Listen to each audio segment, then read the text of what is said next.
boat. Get some work done. Plan lunch. En 1997, la compagnie US Robotics lançait un petit gadget qui va se vendre à 1 million d'exemplaires. Ça s'appelle le Palm Pilot, un petit assistant personnel qui a connu des beaux jours avant de tomber en désuétude quand sont arrivés les téléphones multifonctions. Il est aujourd'hui enterré ou à peu près, ce qui lui vaut une présence au cimetière des gadgets dont le directeur Yannick Tremblay est avec nous. Bonjour Michel. Monsieur le directeur, vous avez eu un Palm, vous? Oui, moi j'en ai eu 3 plutôt qu'un. J'ai eu un Handspring, j'ai eu un Palm Zir 71, j'ai eu un TX. Vous, est-ce que vous en avez eu? J'en ai eu 2. Vous en avez eu 2 aussi. Oui, bon, oui, donc oui. ils étaient assez répandus. Nous en sommes les preuves vivantes. On pensait que ça allait faire ce que le téléphone intelligent fait aujourd'hui. Oui, mais parce ça que le faisait pas. Non, mais on n'avait pas accès à Internet avec ces dispositifs-là. On installait des applications. Je sais pas si vous vous rappelez. Oui. Il y avait le livre de la CIA avec toutes les données sur tous les pays. Tout le monde installait ça. Il y avait des conjugueurs, des livres aussi en format électronique. D'autres formats dont on entend à peu près plus parler comme iSilo, des programmes pour retravailler des textes qui étaient dans Word, Documents to Go. Docs to Go, oui. Ouais, bon, c'était ce qu'on avait de mieux. J'ai parlé avec une fan du Palm, c'est une de nos collègues journalistes à la recherche, Monique Lapointe. Elle avait encore le sien il y a quelques mois. On l'écoute. Là, moi, j'ai eu mon premier Palm en 2000 seulement. C'était un MC100. Fait que là, ici, on a, tu vois, le truc pour recharger. On a plein de Palm dans cette boîte-là. Je pense qu'il y en a 4 sortes. Ah, je suis pas capable d'ouvrir, c'est trop gros, la boîte. Et puis, il y a aussi... Écoute, ça, tu vas rire.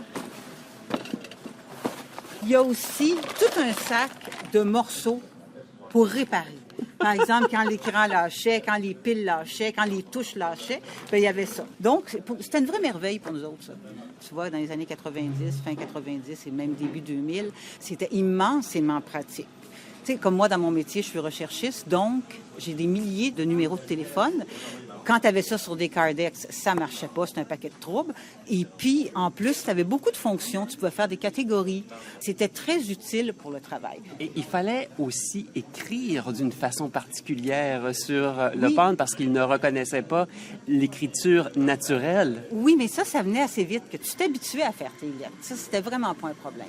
Est-ce que l'habitude que vous avez prise d'écrire d'une certaine façon sur votre Palm, en quelque sorte, est-ce que ça a été transversal sur votre façon d'écrire au quotidien avec un crayon, la façon de faire les L, les E, etc.? Ça, c'est une excellente question. Écoute, je ne sais pas. C'est très possible, sauf qu'on écrit presque plus jamais à la main. Mais ce que j'adorais aussi, c'était le fait que tu pouvais beamer.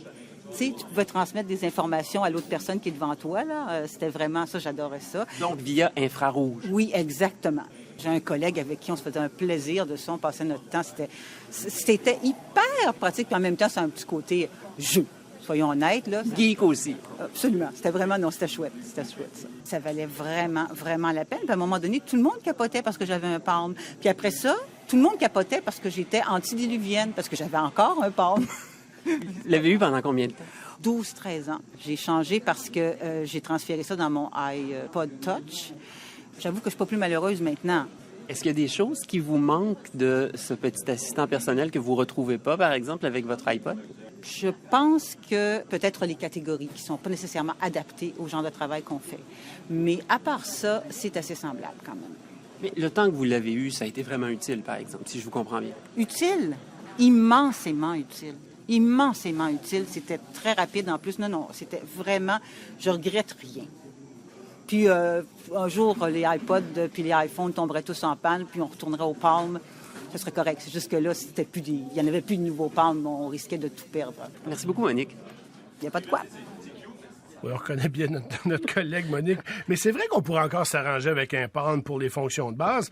Le problème, c'est que maintenant qu'on a connu le petit gadget où il y a aussi un téléphone puis plein d'autres choses, c'est pas la même chose. Avant, il n'y avait pas d'Internet mobile, il n'y avait pas de nuage informatique. Tout, on le disait, devait être sur les appareils. Maintenant, c'est décentralisé et tout devient possible via les applications et Internet aussi. Et je vous montre quelque chose que vous allez peut-être aimer. C'est un Palm, vous voyez, 3C, qui est encore, même s'il n'a pas été chargé depuis 1 an, voilà, il fonctionne encore. Alors, il ne faut pas l'envoyer au cimetière, il n'est pas mort. Merci beaucoup, Yannick Tremblay. Je vous en prie. Au revoir.